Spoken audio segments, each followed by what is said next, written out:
నమస్తే welcome to our channel మనం TV నేను మీ శాన్వి ఈ రోజు మనతో పాటు జనసేన పార్టీ అధికార ప్రతినిధి అలాగే సీనియర్ అడ్వకేట్ కన్నా రజనీ గారు ఉన్నారు ఆవిడతో మాట్లాడి ప్రస్తుత రాజకీయాల గురించి తెలుసుకుందాం హాయ్ మ్యామ్ నమస్తే నమస్తే అండి ఎలా ఉన్నారు మ్యామ్ యా ఫైన్ మా థాంక్యూ మ్యామ్ ఇప్పుడు రాజకీయ పరిస్థితులు చూసుకుంటే ఏపీలో ఆల్రెడీ వైఎస్ షర్మిల గారు కాంగ్రెస్ పార్టీలో చేరడం జగన్మోహన్ రెడ్డి గారికి పెద్ద ఎదురుదెబ్బ అలాంటిది ఈరోజు వైఎస్ షర్మిల గారు అలాగే వైఎస్ సునీత గారు భేటీ జరిగింది ఈ భేటీ తర్వాత ఏంటంటే వైఎస్ సునీత గారు కాంగ్రెస్ పార్టీలో చేరే అవకాశం ఉంది అని వార్తలు వినిపిస్తున్నాయి ఒకవేళ నిజంగా అది నిజమైతే పరిస్థితులు ఎలా ఉండబోతున్నాయి ఇక్కడ నుంచి ఇప్పుడు రాష్ట్ర రాజకీయాలలో లేచింది నిద్ర లేచింది మహిళా లోకం అనే విధంగా ఈ రోజు ఒక ఆడబిడ్డతోనే ఎదుర్కోలేని పరిస్థితుల్లో ఇద్దరు ఆడబిడ్డలు అదే వాళ్ళ రక్త సంబంధికులు వాళ్ళ కుటుంబీకులు కలిసి రావడం అనేది నిజంగా ఇది జగన్ గారికి ఒక దారుణమైన పరిణామం అని చెప్పాలి.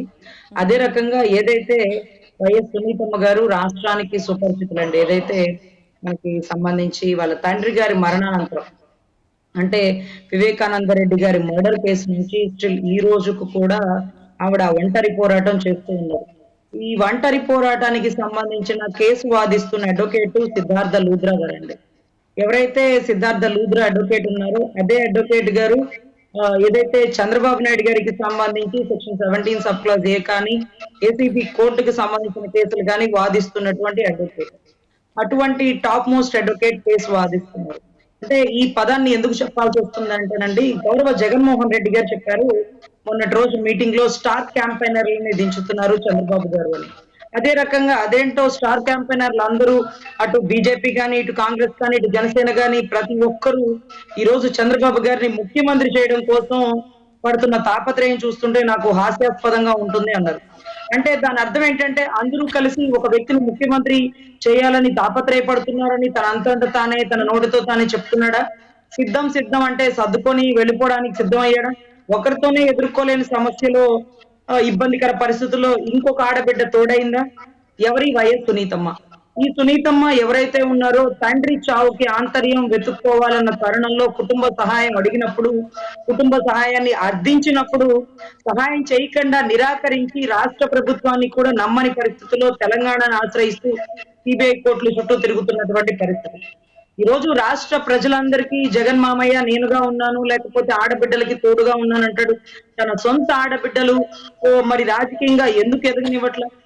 ఎందుకు వివేకానంద రెడ్డి గారు చనిపోయే తరుణం అంటే ఏదైతే కాంగ్రెస్ పార్టీని రాష్ట్రంలోకి తీసుకురావాలన్న తాపత్రయం, అదే రకంగా కిరాతకమైన వ్యక్తి అంటారా లేకపోతే అవినీతి పరుడు అంటారా what ever it may be Avinash Reddy గారిని రాజకీయంగా దూరం చేయాలన్నటువంటి పరిస్థితులు. సో నేను బతికుండగా నిన్ను రాజకీయం చేయనని సవాల్ విసురుతున్నటువంటి వీడియో ఎవిడెంటరీ క్లిప్పింగ్ కూడా మన దగ్గర ఉన్నది. సో నువ్వు బతికున్నప్పుడు సంగతి కదా అంటూ ఎయిట్ గా గౌరవ అవినాష్ రెడ్డి గారు కూడా ముద్దాయిగా ఉన్నటువంటి తరుణాన్ని కూడా మనం చూసాం. సో రాజకీయంలో ఇద్దరు కలిస్తే ఏమవుతుంది అంటే ఒక ఆవిడ నా తండ్రి చావుకి కారణం ఏంటని వెలుగుతుంది. అదే రకంగా షర్మిలమ్మ కూడా నేను మాత్రం ఎందుకు వదిలేయాలా, మా నాయన మాత్రం ఎలా చనిపోయాడో నాకు మాత్రం తెలుసుకోవాలని ఉండదా? సునీతమ్మ ఒక్కటైనా చేసేది పోరాటం. ఆ ఫ్లైట్ యాక్సిడెంట్ ఎలా అయింది, ఆ ఫ్లైట్ యాక్సిడెంట్ లో ఎవరైతే నడిపే వ్యక్తి లేకపోతే మా నాన్నగారు తప్ప ఇంకొకరు ఎందుకు లేరు? గన్ మ్యాన్ లో ఇంకొకరు ఎప్పుడు ట్రావెల్ చేసేవాళ్ళు ఎందుకు రాలేదు? వాళ్ళిద్దరే ఎందుకు వెళ్లాల్సి వచ్చింది? ఏదైతే రిలయన్స్ కి సంబంధించిన సంబంధం ఏంటి అనేది తెలుసుకోవాలన్న తాపత్రయంతో లెన్స్ మీద నిఘా పెడుతుంది, ఎంక్వైరీ పెడుతుంది. ఈ కేసుని తిరగదీపి తోడాలి, వెలికి తీయాల్సిన నిజాలు చాలా ఉన్నాయి అంటూ రేపు మాపు షర్మిలమ్మ స్టేట్మెంట్ ఇవ్వబోతుంది అని వార్తా కథనాలు తెలుస్తున్నాయండి. చిన్న ఆయన చావుకే కాదు ఏదైతే రాజశేఖర రెడ్డి గారి చావు ఉదంతం కూడా వెలుగులోకి తీసుకొచ్చే తాపత్రయంతో ఉన్నటువంటి షర్మిలమ్మ ఇటు కాంగ్రెస్ పార్టీలోని కలిసి ఏదైతే గతంలో కూడా వివేకానంద రెడ్డి గారు బతికున్నప్పుడు ఒక నెల క్రితం షర్మిలమ్మని కలిసినప్పుడు చెప్పారు కడప ఎంపీగా నువ్వు పోటీ చేయాలమ్మా అని. అన్నకి కోపం అవుతుంది అన్న ఒప్పుకోడన్నా అని చాలా భయపడిన తరుణం. ఎందుకని రాజకీయంలోకి చెల్లి రావడం అన్నకి ఇష్టం లేదా? 175 నియోజకవర్గాల్లో ఎవరో దారిని పోయేవాళ్ళని కూడా నించోబెట్టినప్పుడు సొంత చెల్లి తల్లి పనికిరాని పర్వం అయిందా? ఎందుకు పులివెందులో తన్నుంచోని ఆడబిడ్డల్ని బయట ఎక్కడో నుంచోబెడుతున్నాడు అంటే వైజాగ్ లో తల్లి నుంచోవడం ఏంటి? పులివెందులు దాటి ఆయన రాడా? పరదాలు దాటి నడవలేడా అంటూ ఈ రోజు రాష్ట్ర ప్రజలు సందిగ్ధవిస్తున్నటువంటి ప్రశ్నలకి సమాధానం చెప్పలేక నేను సిద్ధం అని అంటున్న తరుణం సర్దుకొని వెళ్ళిపోవడానికి, ప్రజల తీర్పుకి ప్రజల అభిప్రాయాన్ని గౌరవిస్తూ సిద్ధంగా ఉన్నాను అంటూ ఒక సంసిద్ధమైనటువంటి ఫ్లెక్సీని రాష్ట్రాల్లో, జిల్లాల్లో, పల్లెటూర్లలో అన్నిట్లో కట్టేశాడండి. ఆ సిద్ధం అనే ఫ్లెక్సీకి అయినటువంటి ఖర్చు మా ప్రభుత్వ ఖజానా నుంచి. అదేమన్నా జగనన్న ఆసరా కాదు, జగనన్న విద్యా వేదిక కాదు. సిద్ధం అంటే దేనికి? దేనికి మీరు ప్రశ్నిస్తూ పెడుతున్న సిద్ధానికి అయ్యేటటువంటి ఫ్లెక్సీలు మాకెందుకు? ప్రభుత్వ ఖజానాలోంచి ఎందుకు దొబ్బ పెడుతున్నారు? వీటన్నిటికంటే మించి కాంగ్రెస్ పార్టీలోకి రానుంది సునీతమ్మ.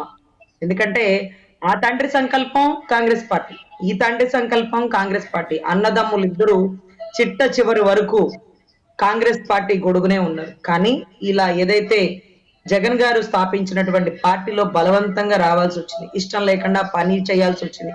అదే రకంగా 2019కి గత ముందు ఉన్నటువంటి ఎమ్మెల్సీ ఎలక్షన్స్ లో దగ్గరుండి ఆయన్ని ఓడించడం జరిగింది. ఈ కుతంత్రాలు, కుట్రలు అన్ని ఆయనకి తెలిసి నోరు విప్పి ఈరోజు రాష్ట్రంలో కాంగ్రెస్ పార్టీ ఎక్కడ తీసుకొస్తారా అన్న భయంతో ఆయన్ని గండ్రగొడ్డలు పెట్టి అతి కిరాతకంగా చంపడం జరిగింది. సో ఈ ఆడబిడ్డలు వాళ్ళ తండ్రుల చావుకి కారణమైన వ్యక్తిని వెలుగులోకి తీసుకొచ్చే నేపథ్యంతో తాపత్రయంగా ఉన్నారు. ఎవరైతే ఆ వ్యక్తి ఉన్నారో వారు రాష్ట్ర రాజకీయాల్లో కనుమరుగైపోవాలి. ఎందుకంటే రాజకీయం కోసం తండ్రిని లెక్క చేయని వ్యక్తులు, తండ్రి చావుకి కొద్ది గొప్ప కారణమైన వ్యక్తులు, పూర్తి బాధ్యత వహించాల్సినటువంటి పరిస్థితిలో ఉన్న వ్యక్తి ఎవరైతే ఉన్నారో రాజకీయం కోసం ఏమైనా చేసేస్తారా? అడ్డం వస్తే తల్లి, చెల్లి, చిన్నాయన ఎవరు లెక్కలేదా? ఈ రోజు ఒక తల్లిని బాధ్యతాయుతంగా చూసుకోవాల్సినటువంటి కొడుకు పక్క రాష్ట్రంలో ఎందుకు వదిలేసినాడు? చిత్తశుద్ధి అనేది ఏది? తల్లి, తండ్రి, గురువు, దైవం అంటారు. ఎక్కడో దేవుడు జీసస్ చివరిలో ఉంటాడు. ముందు తల్లే కదా ఉంది, తర్వాత తండ్రి కదా. మరి తల్లికి ఎంత ఇంపార్టెన్స్ ఇచ్చాడు? తండ్రి చావుని, ఉదంతాన్ని వెలుగులోకి తీసుకురాకుండా చావుకు కారణమైనటువంటి రిలయన్స్ వాడితో పత్యాపారం చేస్తా పరిమళత్వానికి రాజ్యసభ సీటు ఒప్పితే చెల్లికిచ్చుకోవచ్చుగా. కుటుంబం అందరూ కలిసి వైఎస్ఆర్ ఏదైతే అభ్యుదయ భావాలతో ముందుకెళ్ళొచ్చు కదా. ఆయన ఒక్కడే రాజన్న రక్తమా? మరి అవతల ఆడబిడ్డ, నేను ఆ ఆడబిడ్డని అంటూ అక్కడ పార్టీ స్థాపించింది. రాజశేఖర్ రెడ్డి గారి కూతుర్ననింది. మళ్ళీ ఇక్కడ నా పుట్టింటి నుంచి నేను పోను, ఖబర్దార్ జగన్ నువ్వు నన్ను కదల్చలేవు అంటూ ఈరోజు శబదాలు చేస్తుంటే, ఈ రక్త సంబంధ శబదాలు నిజమా, అబద్ధమా, కలిసిపోతారా, విడివిడిగా వెళ్తారా? అసలు ఈ ఇద్దరు ఆడబిడ్డలు జగన్ గారిని ఎదుర్కోగలరా? తన తండ్రి చావుకి కారణమైన వ్యక్తుల్ని చూసి తట్టుకొని వీళ్ళకేదైనా అయితే అయ్యే పరిస్థితి ఏంటి అంటూ రాష్ట్ర ప్రజలందరూ సందిగ్ధిస్తున్న ప్రశ్న అండి. రానున్న కాలంలో షర్మిలమ్మ గారు కూడా వాళ్ళ నాన్నగారి చావు ఉదంతాన్ని వెలుగులోకి తీసుకొచ్చే నేపథ్యంతో సిబిఐతో కేసు వేయాలనుకుంటున్నారన్న వార్తా కథనాలు తెలిసినాయి. అదే రకంగా సునీతమ్మ గారి సంబంధించి వివేకానంద రెడ్డి గారి మర్డర్ కేసు కూడా చివరి ఘట్టానికి వచ్చినాయి. ఇక తవ్వకాల్లోంచి వెలికి తీస్తే ఎముకలు, బొయ్కలు చరిత్ర చాలా బయటకు వస్తుందండి. అవన్నీ నమ్మలేని నిజాలండి. ఈరోజు పాపం కోడికత్తి సీను అనే ఒక పేరు ట్యాగ్ లైన్ పెట్టేశారు కదా పాపం. సో అటువంటి వ్యక్తికే ఈ రోజు న్యాయం జరగని పరిస్థితుల్లో, సొంత ఆడబిడ్డలకే న్యాయం జరగని పరిస్థితుల్లో, తల్లికే న్యాయం జరగకుండా పక్క రాష్ట్రంలో ఉన్న పరిస్థితుల్లో రాష్ట్ర ప్రజలకి న్యాయం జరుగుతుందా? సో కాంగ్రెస్ పార్టీలోకి చేరనున్నటువంటి అక్కా చెల్లెళ్ళు ఎవరు ఇద్దరు అయితే వాళ్ళు ఎంత మాత్రం నిలబడగలుగుతారు రాష్ట్రంలో? వీళ్ళ అంతిమ లక్ష్యం ఒక్కటేనండి, జగన్ గారికి సంబంధించిన ఓట్లని చీల్చడమే.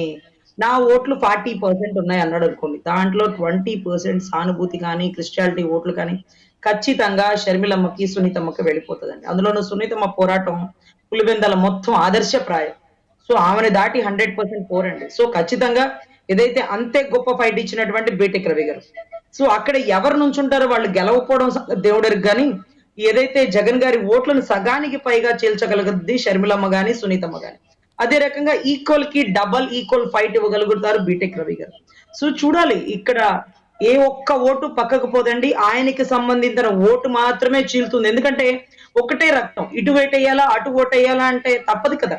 పులివెందల వాస్తవ్యులకు కానీ అక్కడ ఉన్నటువంటి వైఎస్ఆర్ అభిమానులకు కానీ ఇద్దరూ రాజన్న బిడ్డలే, ఇద్దరు పులివెందల రక్తమే అంటూ వాళ్ళు ఈక్వల్ గా ప్రయారిటీ ఇచ్చినప్పుడు జగన్ గారి ఓట్లు మొత్తం చీలిపోతాయండి.